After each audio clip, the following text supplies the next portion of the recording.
तो next transaction देखिए आपका क्या है। देखने को तो लग रहा है बहुत बड़ा है, बट रियल में देखेंगे तो ये ट्रांजैक्शन बड़ा नहीं है। ब्रेक करके समझना है हमें केवल। क्या करना है, अब पहले रीड करेंगे। सोल्ड मशीनरी, मशीन सोल्ड किया जा रहा है। तो मशीन आपका असेट होता है, रियल अकाउंट में आता है। रियल का रूल कहता है आएगा तो डेबिट एंड जाएगा तो क्रेडिट। अब सोचिए अगर आप सोल्ड कर रहे हैं तो आएगा नहीं बल्कि जाएगा, तो क्रेडिट करना पड़ेगा। तो अभी तक किसे क्रेडिट करना हमें पता चल गया। कितने रुपए का सोल्ड किया, 1,20,000 and deposited amount into his private bank account. इस लाइन से ही आपकी एंट्री पास की जाएगी, इसी से ही आपकी एंट्री पास किया जाएगा।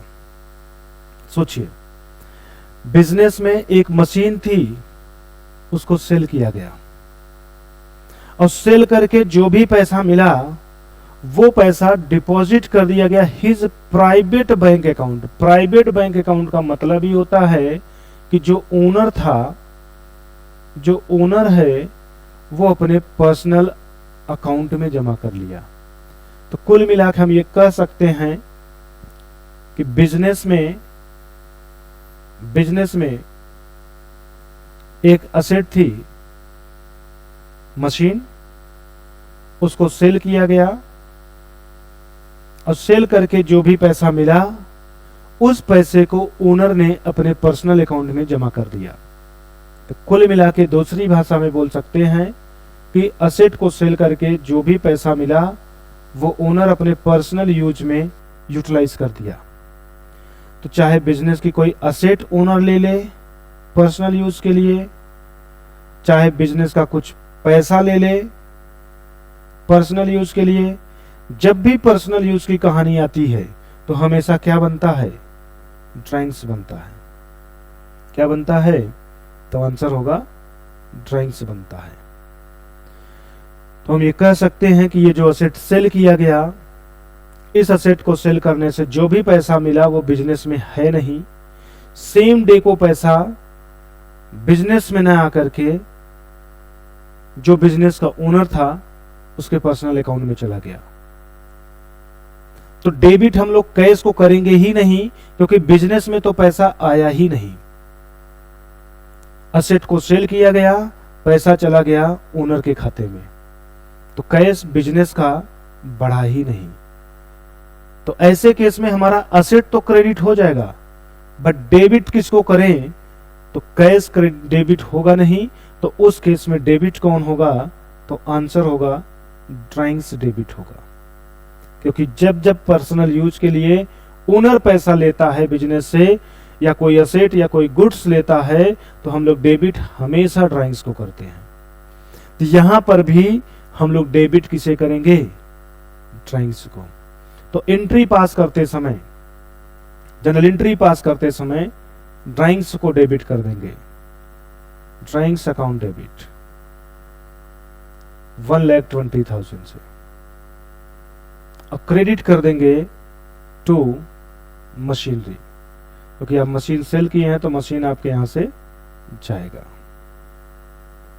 1,20,000 से। नरेशन हो जाएगा being machine sold and amount deposited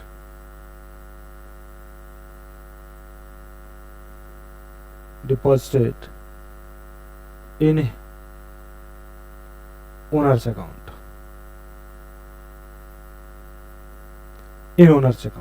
amount owner के अकाउंट में जमा कर दिया गया। तो इस तरीके से आपकी ये एंट्री पास हो गई। तो ट्रांजैक्शन था बहुत उल्टा, बट इजीली ब्रेक करके समझिएगा तो लगेगा बहुत आसान है। सिंपल सी बात, असेट सेल हुआ, पैसा जो भी था वो पैसा बिजनेस में नहीं आया, पैसे को ओनर ने ले लिया, पर्सनल अकाउंट में जमा हो गया, मतलब उसने खुद ही ले लिया। तो इस असेट को एक तरीके से सेल करके जो भी पैसा मिला उससे बिजनेस का कोई भी कैश अफेक्ट नहीं हुआ, तो इसलिए हम लोग एंट्री में कैश को लिखे भी नहीं। सीधा सीधा ड्राइंग्स को बना दिए सेम डे पे, और सेम डे पे उतने ही रुपए इस असेट को कम कर दिए। तो इस तरीके से हमारी ये ट्रांजैक्शन जर्नल एंट्री में रिकॉर्ड किया जाएगा। तो नोट कर लीजिए। बाकी हम लोग अभी सेल्स से रिलेटेड बहुत सारे ट्रांजैक्शन देखेंगे। जितने भी ट्रांजैक्शन हैं उन सभी ट्रांजैक्शन को देखेंगे। पहले आप इसे नोट करिए, फिर अगले ट्रांजैक्शन को देखते हैं।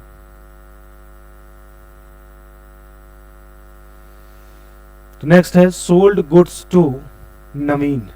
अगर इस ट्रांजैक्शन की बात करें तो इतने ट्रांजैक्शन कराने के बाद इस ट्रांजैक्शन को एकदम इजीली हम कर सकते हैं, जो कि हमारा पार्ट 2 पे है। तो इसको हम एकदम इजीली कर सकते हैं। तो आपके मन में ये उठा होगा कि इतना इजी ट्रांजैक्शन से हम पार्ट 2 क्यों शुरू करेंगे। तो ध्यान दीजिएगा, यहाँ रिटर्न वगैरह के भी कॉन्सेप्ट रहेंगे, ठीक है। तो इस एंट्री को आप लोग कर लीजिएगा घर से। बाकी पार्ट 2 से रिलेटेड जो हमें अब डिस्कस करना है वो एक सेपरेट वीडियो में करेंगे, जहां पे आपको सेल करने के बाद वही गुड्स रिटर्न आएगा उसकी भी एंट्री पास करना रहेगा।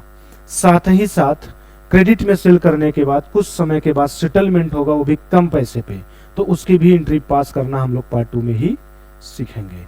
पार्ट 1 में जितने ट्रांजेक्शन्स थे वो सिर्फ और सिर्फ सेल करने से रिलेटेड थे। वहां कोई रिटर्न नहीं हुआ और ना ही कोई अकाउंट का सेटलमेंट हुआ। गुड्स के रिटर्न होने पे क्या एंट्री होगा, अकाउंट के सेटलमेंट होने पे क्या एंट्री पास होगा, इन सबसे related channel entry and transaction कौन होंगे, कैसे होंगे, उनको हम लोग पार्ट 2 में ही डिस्कस करेंगे। तो पार्ट 1 को कंप्लीट कर लीजिए। इससे रिलेटेड कोई कंफ्यूजन बनता है, डिस्क्रिप्शन में नंबर दिया गया, उस पर कॉल करके अपने डाउट को क्लियर कर लीजिए, फिर आप पार्ट 2 पे आइए। इसको आप लोग नोट करिए। मिलते हैं नेक्स्ट वाले वीडियो में पार्ट 2 से रिलेटेड जो ट्रांजैक्शन है उनको कैसे जर्नल में रिकॉर्ड करेंगे इसके बारे में डिस्कस करने हैं।